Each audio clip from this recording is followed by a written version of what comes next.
Okay, this might sound like only a sports story, but stick around, I'll show you why it's not. But to start, we have the world's most accessible game, the one that every nation plays, the one that takes virtually no special equipment, the beautiful game. And the beautiful game has sold out. And we saw the precursor with those hydration breaks that were just a ruse to squeeze in more commercials during the World Cup. And we've been hopeful that that was a one-off. But now something much worse is happening because FIFA President Gianni Infantino wants to sell a piece of the World Cup, actually sell it to private investors. But wait until you hear who those investors are, because then this whole thing will make a lot more sense. And so quickly, this plan, revealed this week, will spin FIFA's commercial operations into a new $20 billion company, with roughly a fifth of it going to outside investors. And the lead investor is a group called Thrive Eternal, which sounds less like a bank and more like a supplement that your podcast host is legally required to disclose is not used to treat any diseases. But this is a real company, and Thrive Eternal was founded by Joshua Kushner, the brother of Jared Kushner. Yes, Donald Trump's son-in-law. And we'll get to that in a second, but I've got to tell you that JP Morgan, they're in on this too. And as for Infantino himself, once his FIFA term wraps up in 2031, he is positioned to become the new company's CEO. So you have the man negotiating the sale is also the man who will get the corner office when the sale closes. In most industries, you'd call that a conflict of interest. In FIFA, they simply call it the future. Now, thankfully, here in the U.S., House Judiciary Democrats, they've already opened an investigation calling this a bribery and corruption scheme, and they point directly at a Trump Tower office that is sitting there nearly empty at an exorbitant lease, and they're pointing at that as Exhibit A, along with the FIFA Peace Prize and all of this FIFA fawning that has happened between the most corrupt sporting organization in the world and allegedly the most corrupt president in the world. Now, globally, this sale is also not going over well because UEFA, which is Europe's football association, they have actually taken drastic measures that could lead to the downfall of FIFA itself and maybe even the World Cup.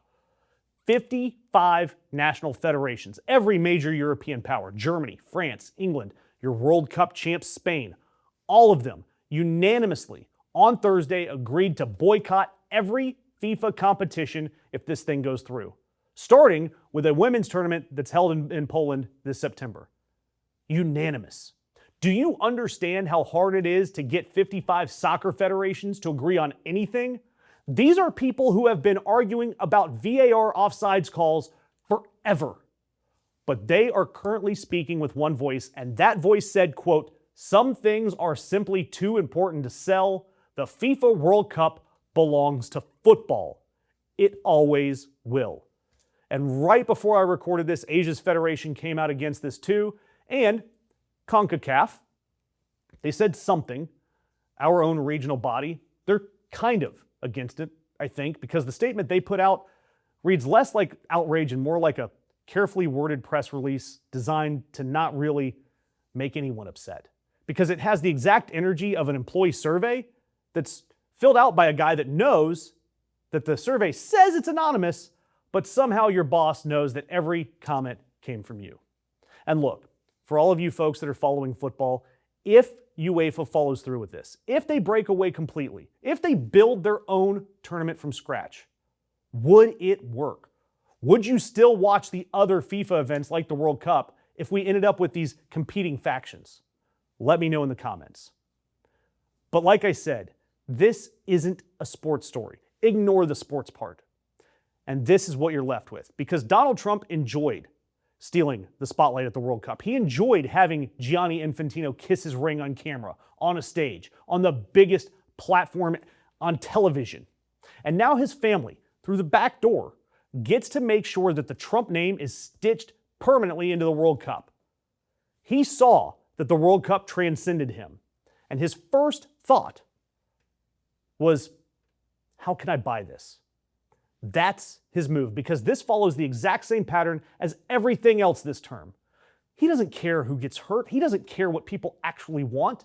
As long as this thing serves to make him bigger, he will burn everything to embers as long as he comes out on top. This deal doesn't help soccer. It doesn't grow the sport. It doesn't help players. It doesn't help fans. It doesn't help the kids that are coming up that just want to play the game. This serves to help rich people. It serves the Trump family. It serves Infantino.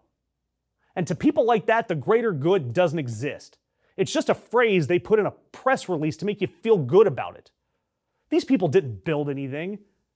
Forever, they've used your money, your pride, your fandom, your rising cost of living to insert themselves onto buildings, into self-commissioned trophies, into made-up peace prizes, into a stake in the one tournament that is supposed to belong to everyone. You know, look, people who actually get remembered usually get remembered because they did something great for a lot of other people, not because they said they were great. And then they moved other people's money around until someone let them win. You know, Donald Trump, he's been compared in his friend circle as the next Caesar, the next Alexander the Great. But that's not who he reminds me of, or whoever is rattling around in that empty head after his 3 a.m. Truth Social storm. He reminds me more of somebody like Big Bill Zeckendorf. And if you don't know this guy, he was a real estate guy back in the mid-century, ran a company called Webb and Knapp.